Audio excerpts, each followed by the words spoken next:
Jikalau kita melaksanakan 6 perbuatan ini, maka akan menghancurkan seluruh amalan-amalan kita.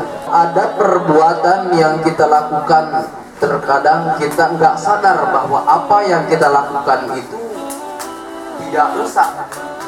Padahal itu adalah dosa besar, bahkan bisa menghancurkan amalan-amalan yang sudah kita laksanakan, yang sudah kita lakukan. Bismillahirrahmanirrahim.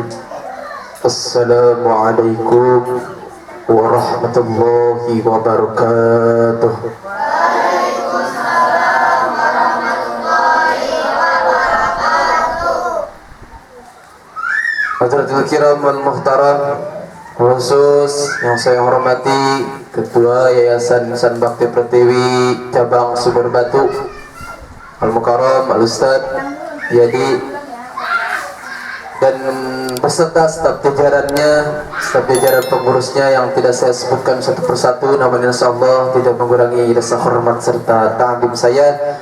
Dan yang saya hormati dan kakak cintai, yaitu adik-adik kakak sekalian yang insyaallah dan mudah-mudahan senantiasa selalu ada dalam rahmatnya Allah dan maghfirahnya Allah subhanahu wa ta'ala. Amin ya Allah ya rabbal alamin. Ada 6 perbuatan.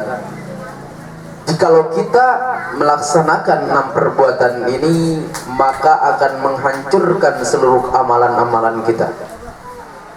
Hati-hati. Ada amalan atau ada perbuatan yang kita lakukan, terkadang kita nggak sadar bahwa apa yang kita lakukan itu tidak dosa. Padahal itu adalah dosa besar, bahkan bisa menghancurkan amalan-amalan yang sudah kita laksanakan, yang sudah kita lakukan. Hati-hati. Ada 6 diantaranya. Yang pertama yaitu al-istighalu bi'uyubil khalqi. Artinya yaitu sibuk dengan urusan orang lain sehingga dia lupa, ya, sehingga dia lupa akan dirinya sendiri. Sibuk menguruskan orang lain, menguruskan kesalahan-kesalahan orang lain, namun dengan kesalahannya diri sendiri tidak diurusin, ya. Ibarat kata semut di seberang kelihatan, sedangkan gajah di pelupuk mata tidak kelihatan. Kesalahan orang lain dapat kita lihat, namun kesalahan diri kita sendiri yang dekat tidak kita ketahui, tidak kita rasakan, bahkan tidak kita sadari. Melihat kesalahan orang lain itu sangat mudah, namun melihat kesalahan diri sendiri itulah yang sulit, ya. Jadi sadar diri dan menyadari, ya. Karena kenapa? Bahayanya kita selalu bahayanya kita mengurusi orang lain, melihat kesalahan orang lain, senantiasa melihat kesalahan orang lain, ya. Bahayanya itu kita disibukkan dengan melihat kesalahan orang lain, mencari-cari kesalahan orang lain, sehingga kita lupa akan kesalahan kita sendiri, sehingga kita lupa akan tobat yang akan menimbulkan, ya, yang akan menimbulkan sifat pada diri kita apa? Takabur. Serasa diri kita paling baik, serasa diri kita paling alim, serasa diri kita paling abid, yang ahli ibadah, gitu ya. Serasa diri kita itu tidak punya dosa, tidak punya kesalahan, sedangkan orang lain yang banyak kesalahan, yang banyak dosa, itulah yang dapat terjadi ketika kita sering menguruskan kesalahan-kesalahan orang lain, sering mengutik-ngutik kesalahan orang lain, itulah masalah, ya. Udah, itu mau urusan dia, ya.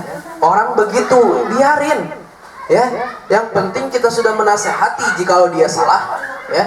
Kita sudah menasehati jikalau dia salah, ya. Jikalau sudah dinasehati, udah. Adapun dia bertobat ataupun dia sadar akan kesalahannya atau tidak itu terserah dia, serahkan kepada Allah, karena pada hakikatnya hanya Allah lah yang memberikan hidayah, bukan diri kita, ya, bukan diri kita. Kakak diam di depan, ya, diam di depan memberikan suatu pencerahan, memberikan suatu ilmu, menyampaikan suatu ilmu, bukan berarti kakak di depan ini lebih baik daripada kalian, ya. Bisa jadi kalian lebih baik daripada kakak, ya, seperti itu, ya. Maka ketika kita ada keinginan untuk merubah orang lain, ya, usahakan rubah dulu diri kita sendiri sebelum merubah orang lain, gitu, ya. Tetapi jikalau perubahan itu, ya, jikalau keburukan itu ada di depan kita, maka kita rubahlah keburukan itu, minimal dengan nasihat yang kita lontarkan. Jikalau dia tidak menuruti, biarkan, biar Allah yang mengurusi, ya. Kita doakan saja supaya dia mendapatkan hidayah, seperti yang dialami oleh Rasulullah SAW kepada pamannya. Siapa? Yang pamannya yang baik kepada Rasulullah bukan Abu Jahal. Siapa yang satu lagi? Hah?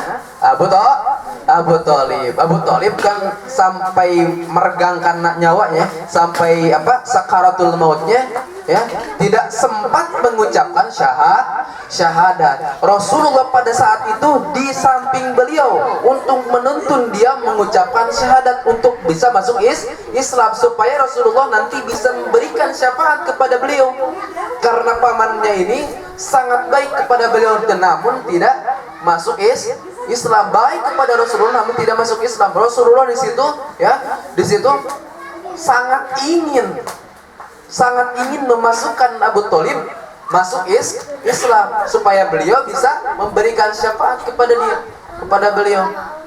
Tapi sampai sakaratul mautnya tidak mengucapkan syahadat sehingga tidak masuk Islam. Maka kata Allah berkata, ya, hei Muhammad, ya, karena sesungguhnya yang memberikan hidayah itu bukanlah engkau tapi saya, tapi aku, kata Allah, ya.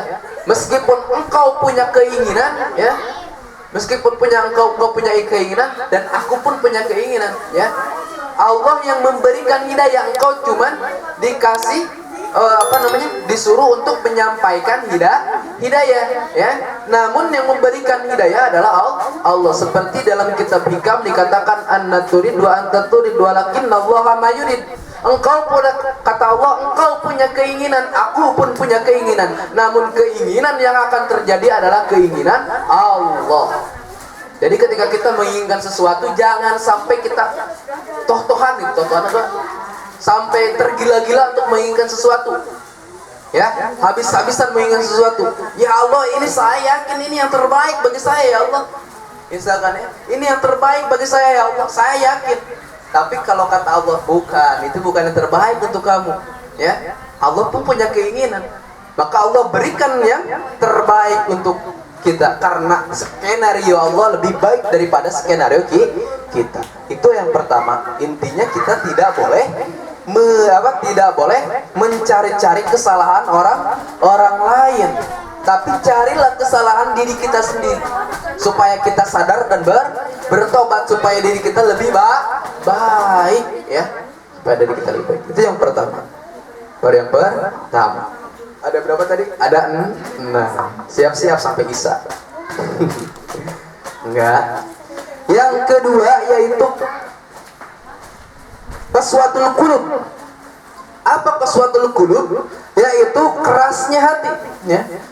Kerasnya hati terkadang lebih keras daripada karang. Sulit menerima nasihat.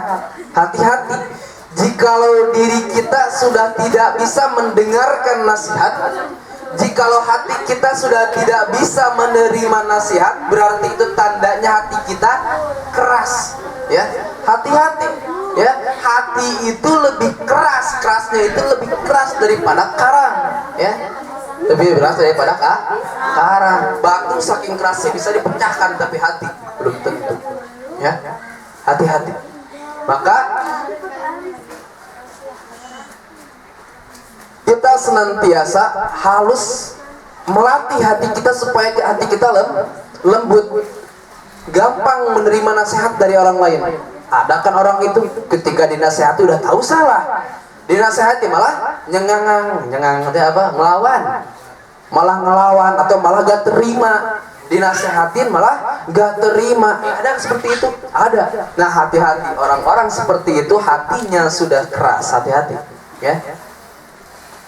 Jangan sampai hati kita menjadi keras seperti batu, bahkan lebih keras daripada karang ya. Karena ketika hati kita keras ya, sulit untuk menerima nasihat daripada orang lain, sedangkan kita butuh akan nasihat orang lain seperti orang tua kita, seperti orang-orang yang udah dewasa daripada kita, butuh nasihat akan beliau karena beliau sudah jauh pengalamannya daripada kita, apalagi nasihat tentang agama. Itu yang paling penting di dalam hidup kita, supaya hidup kita senantiasa berada di jalan yang lurus dan benar, berada di di map yang benar, enggak nyeleweng gitu ya, enggak belok gitu ya. Belok sedikit terusin lagi dengan apa? Dengan mendengarkan ceramah ya. Sudah merasakan diri kita nih belok nih ya, sudah merasakan diri kita belok nih dari ajaran agama, tidak sesuai dengan syariat agama, tidak sesuai dengan syariat Islam. Dengarkan ceramah supaya hati kita bisa lurus kembali ya. Paham? Tadi yang pertama apa? Perbuatan yang dapat merusak amal itu apa? Pertama tadi sibuk menguruskan kesalahan orang lain. Yang kedua yaitu kerasnya hati ya, kerasnya hati, tidak sehingga sulit untuk menerima nasihat. Yang ketiga yaitu hubud dunia. Apa hubud dunia? Apa hubud dunia? Apa hubud dunia? Masa gak ada yang tahu? Hubud dunia itu